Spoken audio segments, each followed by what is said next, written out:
Bonjour à tous, soyez les bienvenus dans Dimanche en politique Hauts-de-France. La lutte contre le narcotrafic s'invite dans l'actualité. On débat aujourd'hui de la drogue, comment enrayer le fléau. Le Sénat vient d'adopter une proposition de loi contre le narcotrafic. Début janvier, le ministre de la Justice, Gérald Darmanin, a annoncé plusieurs mesures, comme frapper les narcotrafiquants au portefeuille. Nous allons voir quelle place tient la région des Hauts-de-France dans ces trafics de stupéfiants. Qu'en est-il du volet prévention et soins sanitaires?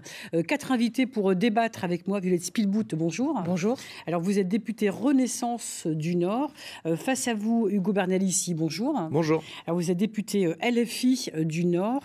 Mathias Renaud à vos côtés, bonjour. Bonjour. Député RN de la Somme. Et pour évoquer les questions sanitaires et d'accompagnement, bonjour Hakim Ouchi. Bonjour. Alors, vous êtes addictologue au sein de l'association Addiction France. Vous intervenez donc à Amiens, dans le département de l'Oise, et votre association, elle intervient partout dans les Hauts-de-France. Alors, je le disais, la lutte contre le narcotrafic s'invite dans l'actualité. Un premier tour de table. Tout d'abord, Violette Spilbout, êtes-vous pour ou contre la légalisation du cannabis ? Moi, j'ai été extrêmement frappée par le décès de cette jeune fille de 15 ans dans un accident de bus scolaire et pour lequel le chauffeur avait été détecté positif à l'alcool et au cannabis.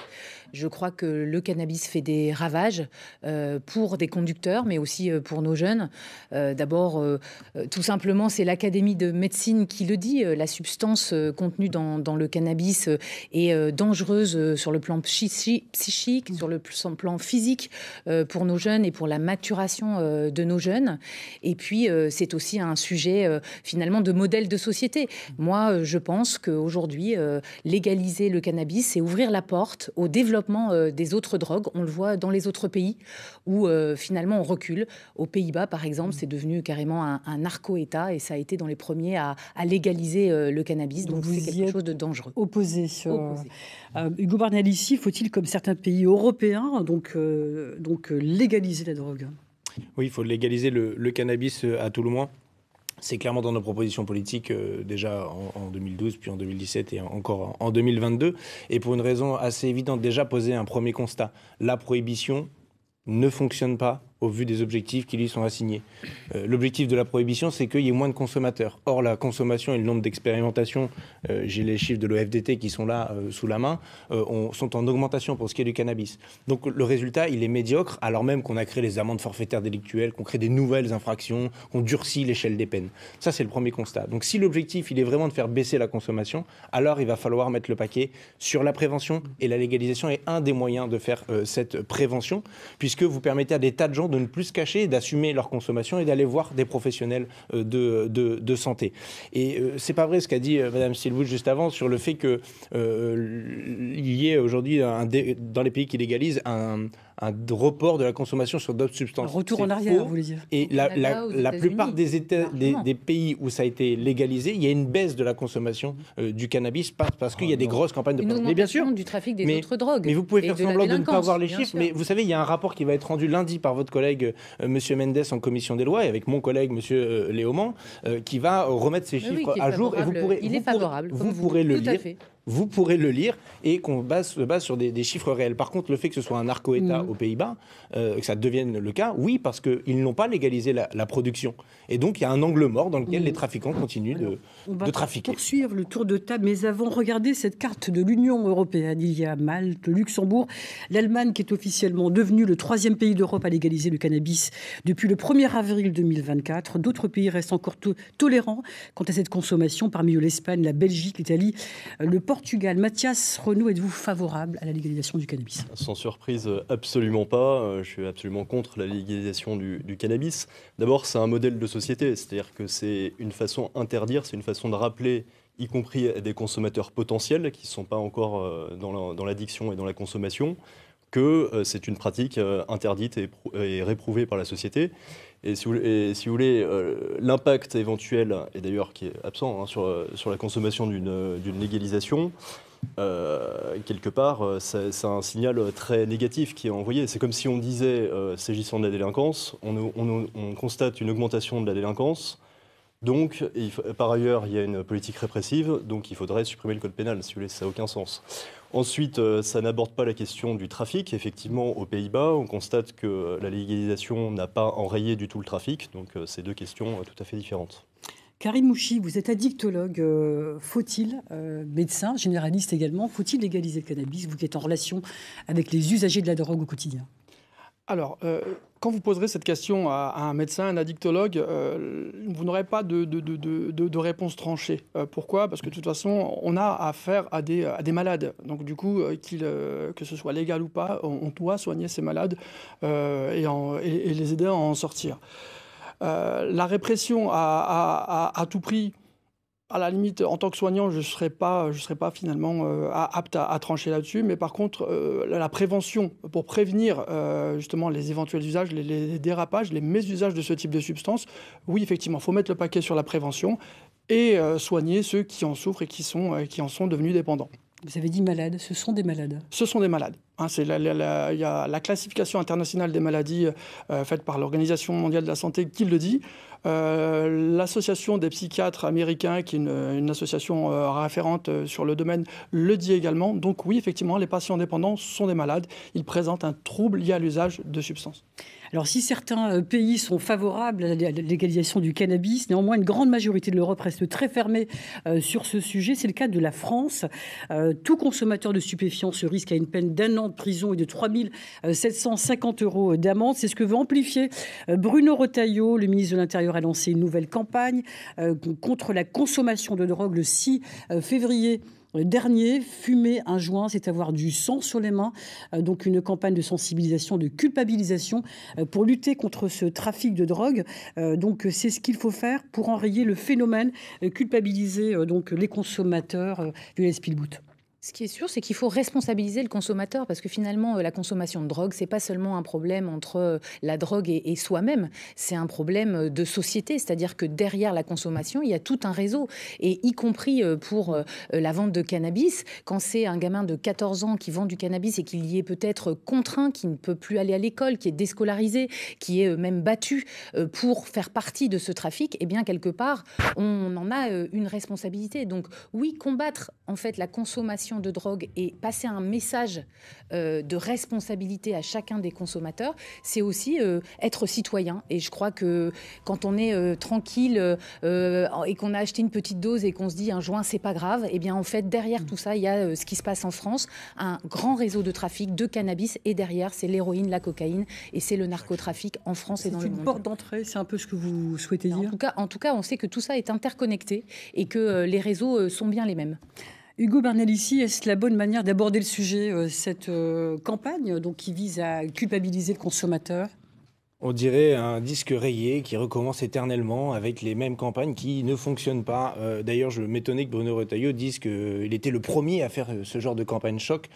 Il a la mémoire extrêmement courte. Gérald Darmanin en a fait de même en 2021 avec un clip qui montrait que, effectivement, en consommant des stupéfiants et notamment du cannabis, on aidait des réseaux avec des gens qui détiennent des armes et qui tuent des gens. Faut-il un clip choc en 2021. Est-ce que vous avez vu diminuer la consommation de cannabis entre 2021 et 2024? La réponse est non, c'est les chiffres de l'OFDT. Moi, je veux bien à un moment donné qu'on fasse semblant que cette gesticulation est efficace. Elle ne l'est pas. Donc, effectivement, ce qu'il faut faire, c'est mettre le paquet sur la prévention. Et pour ça, il y a une contradiction entre réprimer durement et prévenir. Les deux ne sont pas toujours possibles d'être faites en même temps. Surtout qu'en plus, pour la consommation simple, on a mis en place les amendes forfaitaires délictuelles qui fait qu'il n'y a plus de procédure pénale classique avec où on est convoqué par un policier, on passe devant un juge qui, lui, pouvait faire éventuellement une injonction de soins. Ce que ne fait pas l'amende. L'amende, c'est juste de l'argent, vous payez, voilà, fin de l'histoire, merci, au revoir. Et donc, on voit bien que l'objectif n'est pas du tout sanitaire. Il est très politicien. Il est de dire la drogue, c'est mal, et regardez, nous, on est conservateurs, et on pense qu'il faut lutter contre la drogue. Non. Il y a des gens qui, tous les jours, sont victimes du trafic de drogue, les cambriolages dans les commerces, les entrées de HLM qui sont empêchées. Cette histoire est très sérieuse, Mme Spilbout, pour qu'on ne la laisse pas à des démagogues qui font des clips qui ne servent à rien.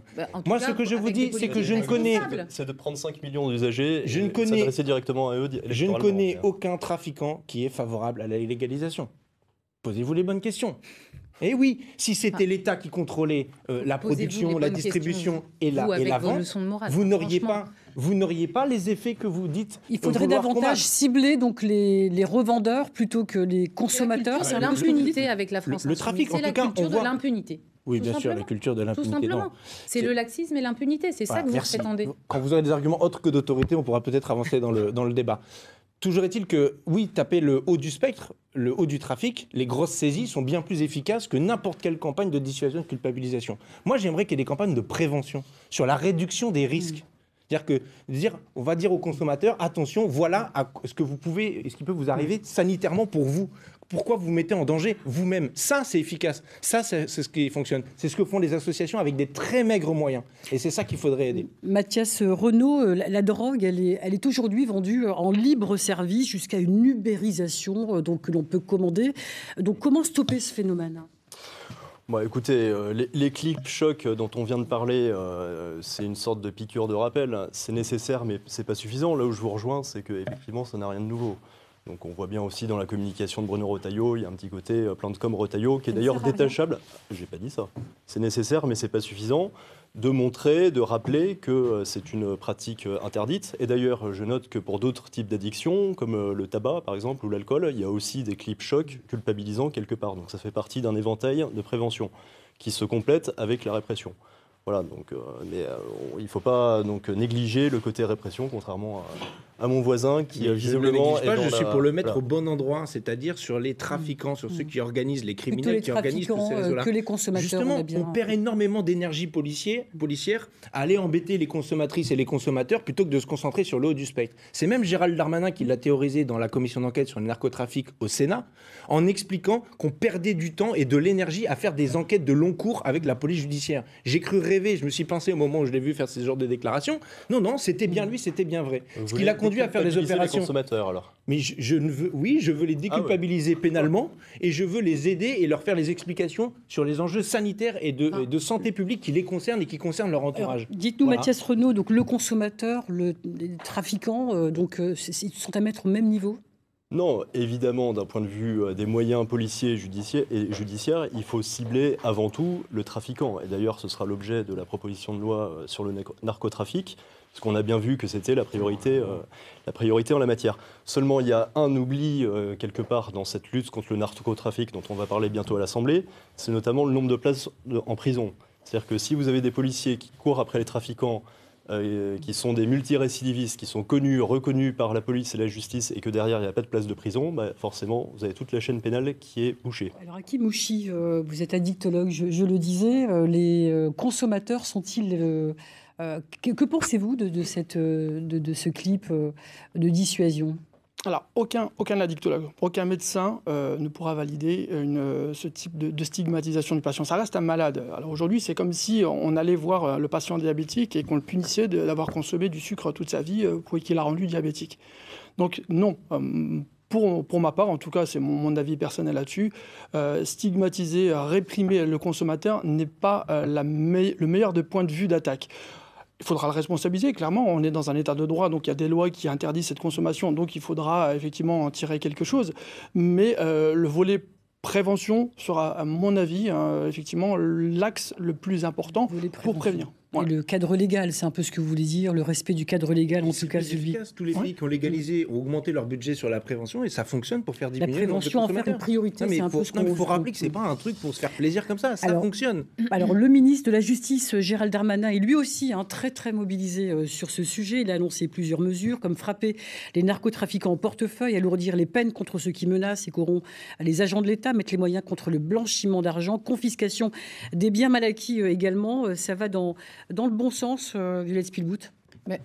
À regrouper l'ensemble des services ministériels qui s'attaquent au trafic de drogue, que ce soit la cybercriminalité, le trafic d'armes, les moyens sur le terrain au sein d'un parquet national antidrogue avec des moyens de la justice beaucoup plus rapprochés de ceux de la police, oui, ça va dans le bon sens. Ce qui va aussi dans le bon sens, c'est les enquêtes fiscales et patrimoniales qui vont permettre une confiscation beaucoup plus rapide, parce que des fois, c'est grâce à ces enquêtes de patrimoine qu'on détecte les têtes de réseau. Et puis, ça va de pair avec le renforcement des moyens de la police. On le voit à Lille, quand il y a eu l'année dernière toutes ces opérations très critiquées par l'opposition qu'on appelait Place Nette XXL, c'est quand même si, bien sûr, les trafics ne sont pas éradiqués, c'est quand même l'année dernière, dans la métropole lilloise, 1000 trafiquants qui ont été interpellés à tous les niveaux de la chaîne. C'est plus de 100 kilos de cocaïne, d'héroïne saisis. C'est des millions d'euros d'argent sale. Et c'est des commerces qui font du blanchiment qui sont contrôlés. Donc moi qui habite dans un quartier à Fives où le trafic de drogue, comme à Moulins ou à Oisem, dans l'île, est très, très existant et est au vu parfois de tous les habitants, eh bien, il faut qu'il y ait tous ces moyens qui soient beaucoup plus coordonnés. Donc un plan d'urgence sur les narcotrafic, je pense qu'à l'Assemblée, on sera en transpartisan favorable à ce plan d'urgence. Hugo Bernalicis, vous êtes également député du Nord, donc votre secteur, c'est Lille également. Est-ce que vous rejoignez Violette Spilbout sur ces questions? Est-ce que cette série de mesures qui s'annoncent sont les bonnes? Ça va dans le bon sens? Disons déjà que ça fait 7 ans que les macronistes dirigent ce pays. Et au bout de 7 ans, ils viennent nous expliquer que les trafiquants ont gagné du terrain et qu'il faut augmenter les moyens pour lutter contre eux. Donc déjà, il faut quand même pointer que c'est leur bilan, c'est d'abord et avant tout leur bilan, cet échec cuisant en la matière. Dans le monde entier. Et c'est d'autant plus leur bilan qu'en matière de police et de police judiciaire, le budget 2025 prévoit 5000 suppressions de postes et redéploiements dans d'autres services dans la police judiciaire. Moins 5000 entre 2024 et 2025. C'est l'œuvre de Gérald. Combien il y a de personnel à la police judiciaire aujourd'hui en France? Oui, on est passé de 46 000, ils vont arriver à 41 000. Ça, c'est la nouvelle filière judiciaire. Vous savez très bien qu'il n'y a pas moins 5 000 et que c'était une erreur dans un document du ministère de la Justice. Vous le savez très bien, monsieur Bernalicis. C'est le ministère de l'Intérieur. Mais justement, c'est un problème que ce soit le ministère de l'Intérieur et pas le ministère de la Justice. Vous savez très bien. Moi, je suis pour que ce soit l'autorité judiciaire. À la police judiciaire en nombre d'effectifs. Si, c'est Gérald Darmanin avec sa réforme de départementalisation de la police qui a mis en difficulté la police judiciaire. J'ai moi-même conduit une mission d'information sur le sujet et je vais en conduire pas de nombre de postes, et je vais en conduire une nouvelle. C'est possible de finir une phrase ou juste j'ai vu tellement juste que ça vous insupporte? Non, mais je pense qu'il ne faut pas asséner des contre-vérités. C'est important. Il n'y a pas moins 5000 postes à la police judiciaire. Donc il y a moins 5000 postes à la police judiciaire selon les documents budgétaires de M. Retailleau, qui sont l'œuvre de M. Darmanin. Je le martellerai et je le redirai et j'irai le revérifier avec la mission d'information qui aura lieu à l'Assemblée. On va poursuivre. Mais oui, mais attendez, parce qu'on va poursuivre. S'il n'y a pas 5000... Parce que qui fait les enquêtes? Il n'y a pas suffisamment de moyens, c'est ce que vous voulez dire. Il manque des moyens dans les offices centraux, que ce soit l'OFAST, de la lutte contre la criminalité organisée, que la cybercriminalité. Donc c'est bien beau de faire des lois pour ensuite pas mettre les gens aux beaux endroits. Pourquoi? Parce qu'on peut faire de l'ordre public, faire des trucs de démonstration, une communication, les places nettes. Et oui, c'est contradictoire. On ne peut pas faire en même temps les places nettes et des enquêtes de police judiciaire de long terme. Il faut choisir. Et nous, le choix, il est fait. Il y a 1000 agents des douanes qui travaillent dans les Hauts-de-France. Est-ce que c'est suffisant selon vous? Ah non, mais c'est pareil. Les douanes, il faudrait bien plus de douaniers. On a diminué le nombre de postes de douaniers avec les ouvertures des frontières pour les personnes, alors qu'on aurait pu redéployer tout ça sur les marchandises. Il y a des enjeux drastiques. Mais bien sûr. Les augmentations d'effectifs de police. Mais évidemment. Et des descentes de police. C'est parce que vous ne savez pas lire les programmes de la France Insoumise qu'à mon avis, vous n'avez pas remarqué ces points qui sont assez importants. Mais on se bat depuis des années pour augmenter les effectifs de police judiciaire et de magistrats des GIRS. On va poursuivre donc sur les annonces. Gérald Darmanin a également souligné que les peines de prison ne sont pas assez dissuasives pour les grands délinquants condamnés donc sans pour autant arrêter leur trafic. Il y a une proposition qui fait polémique. Donc c'est de renforcer l'isolement en détention des 100 plus grands narcotrafiquants. Et cela pourrait être le centre pénitentiaire de Vendin-le-Vieil, dans le Pas-de-Calais. En quoi serait-ce la solution de les isoler, donc Mathias Renaud? Pourquoi pas, mais à ce moment-là, il faudrait un nombre de places de prison suffisant. C'est-à-dire qu'actuellement, il y a 65 000 places de prison en France pour 85 000 détenus. Donc Emmanuel Macron, en 2017, a lancé un grand plan de construction de 15 000 places de prison. Au final, on se retrouve avec 4 000 places nettes créées, presque un aveu d'échec et d'abandon de ce plan. Donc il faudrait se pencher sur les raisons de cet échec. Et d'ailleurs, les raisons, elles sont connues. C'est des raisons, d'abord, c'est les élus locaux, et on peut le comprendre, et les riverains qui sont réticents à la construction de prisons. À ce moment-là, il faudrait peut-être prendre du foncier d'État, par exemple du ministère de la Défense, hors des grandes agglomérations, avec des centres qui seraient standardisés. Voilà, mais ça demande une certaine volonté politique. Donc pourquoi pas pour la com, mais à ce moment-là, il faut faire un plan massif de construction de places de prison. Vous savez, avec ce qu'on voit à Grenoble aujourd'hui, avec un trafic de drogue qui entraîne finalement une criminalité d'un niveau largement supérieur dans nos villes, c'est clair que le trafic de drogue dépasse en fait des limites aujourd'hui et qu'il faut des mesures nouvelles. Dans les mesures nouvelles, le fait de créer des places d'isolement hyper sécurisées où il n'y ait pas de communication, le fait aussi qu'il y ait des dossiers de police type coffre-fort, c'est-à-dire qu'on n'ait pas de corruption possible autour de tous ces dossiers de narcotrafic, c'est des éléments extrêmement importants. Et puis après, moi j'entends les moyens de police et de justice. Moi j'ai voté favorablement à la loi de programmation des moyens de la justice pour augmenter le budget de la justice. Mais la France Insoumise dit, c'est dans mon programme, mais il ne vote pas les lois qui donnent les moyens de recruter est-ce que demain. Vous allez voter un petit tour de table rapide, la loi donc, sur le narcotrafic qui a été, donc, dont la première partie a été adoptée au Sénat le 4 février. Donc, est-ce que vous allez la voter, Welle Spielbout? Moi, je vais la voter parce que c'est un moment de responsabilité très important. Pas de laxisme et d'impunité par rapport au trafic de drogue. Et puis, pas non plus de détachement par rapport à ce qui se passe aujourd'hui au niveau de la délinquance. Quand on entend le maire vert de Grenoble dire, à vrai dire, je m'en fous un peu des fusillades, il y en a partout. On voit que aussi les Verts, la France Insoumise, c'est pas du tout la même conception que nous de la sécurité. Mathias Renaud, est-ce que vous allez la voter, cette loi? Donc, oui, et on tentera de la renforcer. Et d'ailleurs, je note que la proposition de loi a été votée à l'unanimité au Sénat, donc je ne sais pas si ce sera... Il n'y a pas d'insoumis au Sénat, ça ne nous aura pas échappé. Bon. Pas encore. Dont acte, parce que, en particulier, cette proposition de loi s'attaque au nerf de la guerre, qui est l'argent. Et effectivement, il faut frapper au portefeuille. Là, on aura des propositions pour durcir même le régime de confiscation judiciaire et administrative des biens qui peuvent être faits dans le cadre d'enquêtes. Et donc là-dessus, on aura quelques propositions à faire pendant les débats. Hugo Bernalicis, allez-vous voter cette loi? Non, je ne participe pas aux opérations de communication et de gesticulation du gouvernement qui, par ailleurs, ne met pas les moyens suffisants pour régler les problèmes concrets. Sur la saisie-confiscation, enfin, on n'invente rien, ça existe déjà. Vous pouvez déjà saisir et confisquer. Vous pouvez déjà faire des enquêtes patrimoniales. Vous pouvez déjà faire en sorte que les criminels soient tapés au portefeuille. C'est l'AGRASC, l'Agence de gestion et de recouvrement et de saisie et de confiscation des biens, qui s'occupe de ça. Moi, j'ai voté toutes les lois en faveur de cette agence. Il y en a eu une pas plus tard que l'année dernière. Donc c'est vraiment pour renforcer ses moyens. On réclame à ce qu'il y ait davantage de moyens. C'est pourquoi je ne vote pas les budgets de Mme Spielbout. Répression, mais pas de répression. Non, mais c'est attendez, en même temps insoumis. Il n'y a pas de en même temps. Moi, nous, on essaye de réprimer efficacement et de prévenir le plus souvent possible. Bon, mais quand on va plus loin, ça ne va jamais. Mais je vous dis juste que c'est pas quand on va plus loin, c'est que c'est de la cosmétique. Le parquet national anti-criminalité organisée que vous allez créer, c'est juste la transformation d'une juridiction qui a été créée en 2009 par les macronistes, qui s'appelle la juridiction nationale de lutte contre la criminalité organisée, qui existe déjà pour concentrer les moyens et les enquêtes au niveau national. Quel est son problème? Elle n'a pas les moyens concrets en nombre de magistrats de fonctionner. Donc si c'est pour refaire la énième coquille vide, comme le parquet national financier, qui a été littéralement engorgé dès son ouverture, je participe pas à ça parce qu'en plus, ça laisserait croire que le seul sujet pour traiter le problème, c'est la répression. En 2009, alors que c'est sur la prévention. En 2009, les macronistes n'étaient pas là. Donc, oui, on y est. Juste un état des lieux, parce que l'émission donc avance et s'achève bientôt. Un état des lieux dans les Hauts-de-France. Les Hauts-de-France sont un carrefour en matière de trafic des produits stupéfiants et la région est à la fois destination donc, pour la consommation locale et zone de passage. Regardez ces chiffres. En 2023, plus de 86 millions d'euros, plus de 4100 kilos de stupéfiants ont été saisis dans la région. Quelle est la mesure qui manque pour enrayer ces trafics, Welle Spielbout? D'abord un soutien aux policiers, aux douaniers, aux gendarmes, un soutien franc, massif.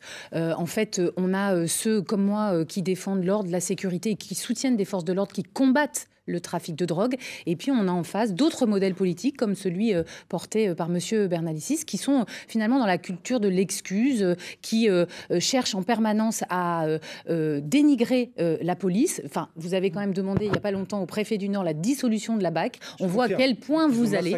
C'est-à-dire qu'aujourd'hui, c'est une négation. C'est une négation totale, aujourd'hui, du travail fait par les forces de l'ordre. La justice fait son travail sur ce sujet, monsieur. La justice avait ça vous va? C'est ça votre police? Vous êtes sérieux? C'est ça votre police? Ma police, c'est celle qui protège les citoyens. C'est celle qui agit sol, tous les dans jours le dans nos dos, c'est ça. quartiers. Et j'en suis très fière, monsieur Bernalicis. Hugo Bernalicis, donc la région, elle est transfrontalière. Cela favorise le trafic de la drogue. Faut-il envisager des partenariats avec les Belges, les Néerlandais? Même question pour vous. Ils existent, ces partenariats. Enfin, moi, je veux bien inventer des choses qui sont existent déjà. Peut-être. Oui, mais c'est surtout sur les douanes. Vous savez, les revendications des douaniers, elles sont très claires. C'est dans les ports sensibles d'arriver, parce que c'est là où on est le plus efficace. Sur les grosses saisies. Le Havre. Exactement. D'avoir à la fois des scanners fixes sur les grands ports. Il y a encore des grands ports qui ne sont pas équipés de scanners fixes. On met le conteneur directement dedans, c'est hyper efficace, ça va vite. Et aussi les scanners mobiles quand il faut aller contrôler les camions quand ils sont en déplacement. Donc juste, qu'est-ce qu'on attend en fait pour mettre ça en place? Ah ouais, en termes de com, ça, c'est pas comme les places nettes où là vous allez faire le ménage dans le quartier. C'est moins visible, c'est moins démonstratif, donc ça intéresse moins. Il y en a un qui existe déjà au Havre. Oui, mais seulement un au Havre, mais il en faudrait peut-être un à Marseille, par exemple. Bon, donc on pourrait peut-être y mettre les moyens. Moi, je me fais juste le relais de revendication qui me semble tout à fait légitime et normal. Mais globalement, il faut arrêter de croire qu'on met suffisamment de moyens sur le haut du spectre. Ce n'est pas vrai. Tout a été mis par l'avance sur l'ordre public. Mathias, et c'est là le principal problème. Renaud, donc quels sont les manquements? Donc on voit que la drogue, vous le disiez, donc arrive sur tous des ports sur le plan national. En 2024, 53 tonnes et demie de cocaïne ont été saisies dans le pays. C'est plus du double que l'année précédente. Quels sont les manquements? Écoutez, pour une fois n'est pas coutume, je suis assez d'accord avec mon voisin sur la nécessité de renforcer les contrôles dans les ports. Et il y avait une alerte en particulier de l'Office central anti-stupéfiants et également de la Cour des comptes sur une dérive de ce qu'on peut appeler un narco-État, c'est-à-dire en particulier des dockers qui pouvaient être corrompus dans les ports. Voilà. Donc ça, c'est un point de vigilance et il faut renforcer les contrôles dans les ports. Le mot de la fin pour vous, Hakim Mouchi, donc rapide palette, cocaïne, cannabis, drogue de synthèse, ecstasy, autres drogues, amphétamines, produits psychotropes, c'est toute la série des saisies donc, dans les Hauts-de-France. En quelques secondes, c'est ce que les usagers de la drogue donc, utilisent. Tout à fait. Alors, les usagers de la drogue, notamment dans les Hauts-de-France, dans l'Hexapan, on en reçoit à peu près 35 000 sur les 350 000 qui sont vus également dans toute la France. Oui, plusieurs substances sont visées, le cannabis en première ligne. Et le but du jeu, effectivement, c'était d'augmenter les moyens pour... les moyens, on a compris. Merci à vous. C'est la fin de cette émission à suivre sur France 3 National. Très belle journée. Merci.